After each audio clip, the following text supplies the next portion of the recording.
Greetings, fellow CarNut.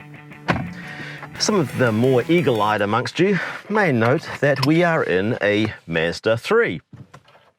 Now, there's nothing particularly new or groundbreaking about Mazda 3s in general, but there is about this particular car because we're in a Mazda 3 Takami Skyactiv-X. That sounds fancy, doesn't it? Well, it is fancy actually.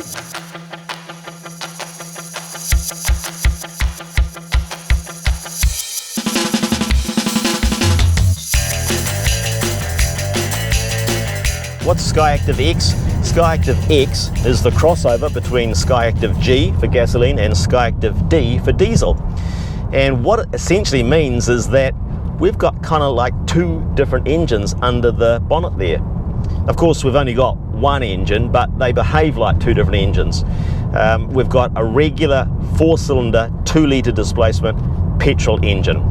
And it's got spark plugs and it runs on petrol. Okay, so don't go looking for any diesel fuel filler cap on the side of the car. It just takes petrol, but it can perform like a diesel engine. Now let's just unpack that a bit.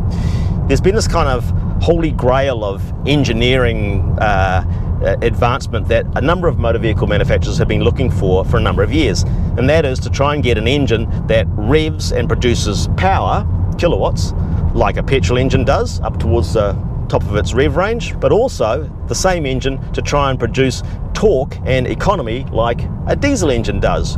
And of course that torque happens way down the rev range. Now Mazda reckon they've cracked it with this spark controlled compression ignition engine. Well, what it means is that it runs on petrol and it has spark plugs, but it can run largely like a diesel engine, which of course doesn't have spark plugs.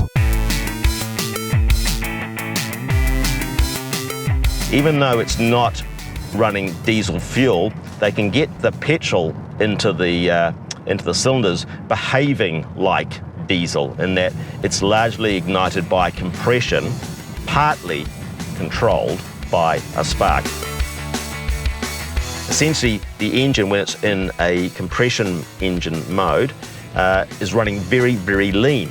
It runs at like 29.4 parts of air to 1 part of fuel. Now that's twice as lean as a regular petrol engine, which runs 14.7 parts of air to 1 part of fuel. So that's really good for economy, isn't it, right? If you're burning twice as much air compared to fuel as you normally do, then you're doing well with economy. It's very complicated to make all that happen. They need to have a supercharger on the side of this engine to feed enough air in. They need to have a very high pressure fuel system, which is running at over 10,000 PSI. They need cylinder pressure sensors inside the cylinders to monitor all this stuff and to regulate the fuel and the spark and temperatures and all sorts of complicated stuff.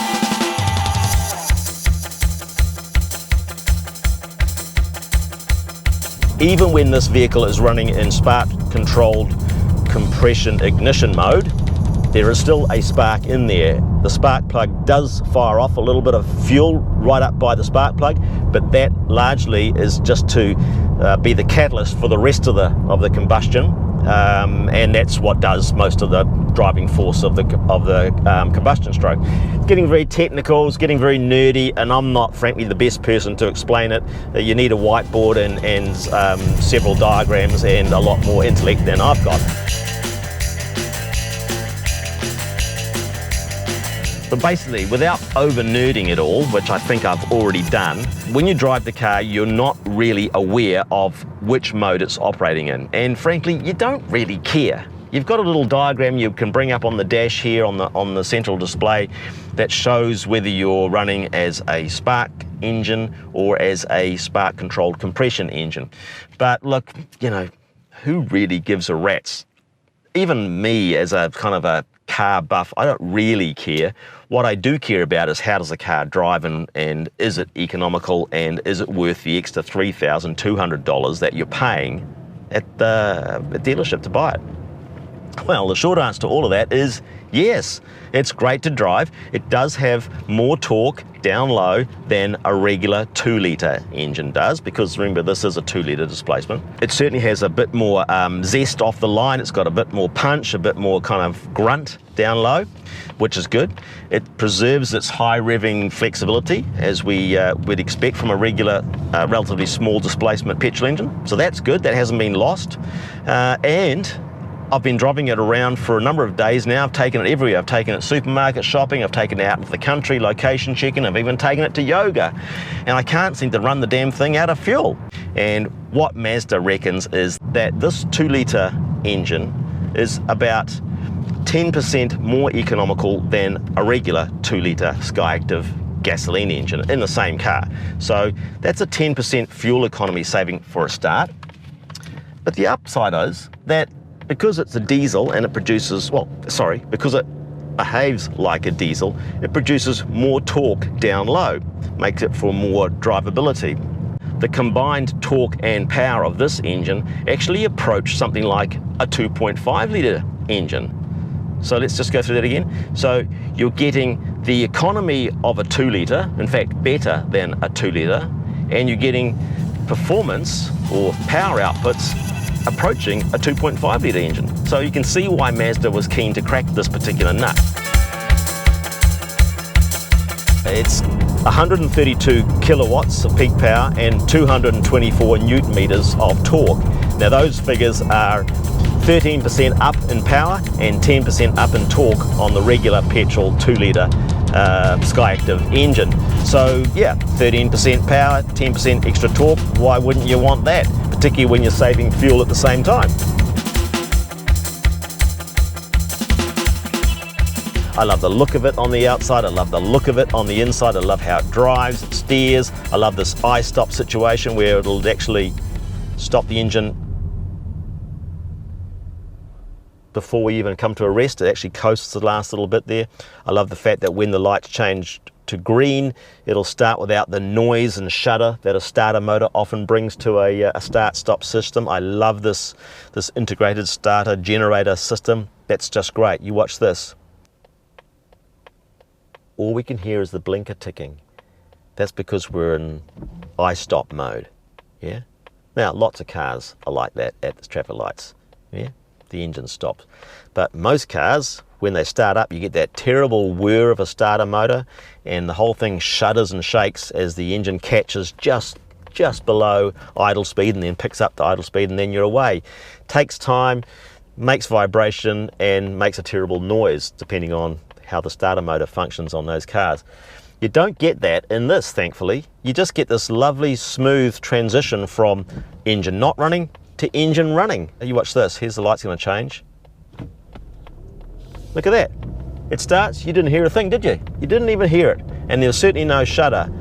It's a fantastic situation where there's virtually undetectable transition between engine not running and engine running. And that's great. That's clever technology.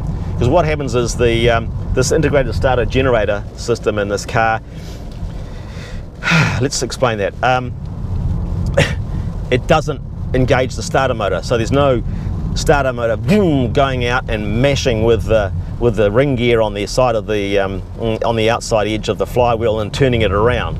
This thing is constantly engaged, and when it wants to start the engine, it just spins the engine really fast and takes it above idle speed, so the engine catches at a point where it's happier to run, so there's no karong noise or anything like that, you know. Well, I don't know how your starter motor sounds, but that's how mine sounds. And here we go again. We're stopped. I want you to listen really carefully. And we're going. Now, to be fair, this microphone is not the best at picking that noise up, but trust me, you can't hear a thing when this car starts. The way it works is it gets its power from a hybrid battery system. And this is part hybrid, this thing, I guess you say. It's got a battery, and that battery is charged up from regenerative braking. So when you're doing lightweight braking, just light pedal pressure on your brake pedal, it's basically using regenerative technology to slow the car down. And that regenerative technology is also topping up the battery, the hybrid battery.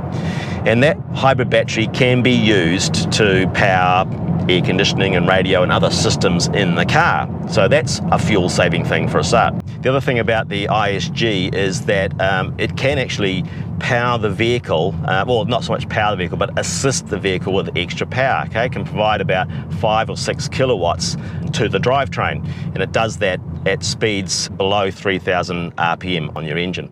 So it's a very clever hybrid-y sort of system that they've got on board here. I'll tell you another quirky thing about this car. We're going down the motorway, by the way, at 100 kilometers an hour, and this is how quiet it is.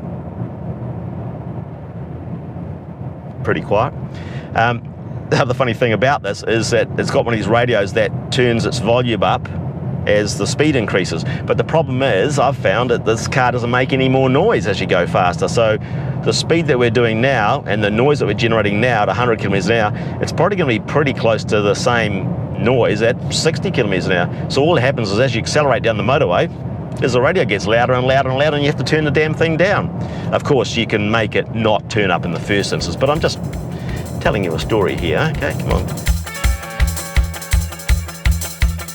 Look, it's beautifully finished. The Takami spec is beautiful with the leather, the lovely contrasting stitching here. It's all in the best possible taste. A Bose sound system here, nice stitching. It's got lovely handy little features like if you want to put it in reverse and you want to check out which where the curb is going to be relative to your left rear wheel, just hit the left mirror button, and when you put it in reverse, that mirror will dip. And if you want to check out what's happening on the right hand side, hit the right button on the mirror and that'll dip when you go in reverse. Little thoughtful things like that really appeal to me. So thank you, Mazda, you really think things out like that. Some things you don't think out, and I've been through this before with the CX-30, which also has a Skyactiv-X engine option available in New Zealand now.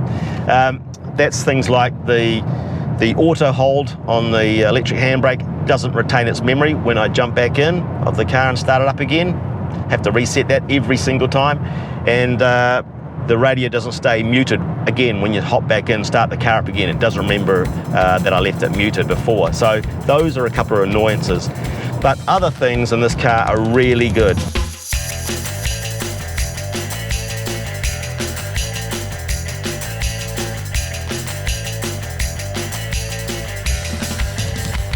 Look, if you hopped into this car and you didn't know anything about spark-controlled compression ignition, and you didn't frankly give a rat's about that, I couldn't blame you. You don't need to know anything about the technology involved in this vehicle to enjoy it.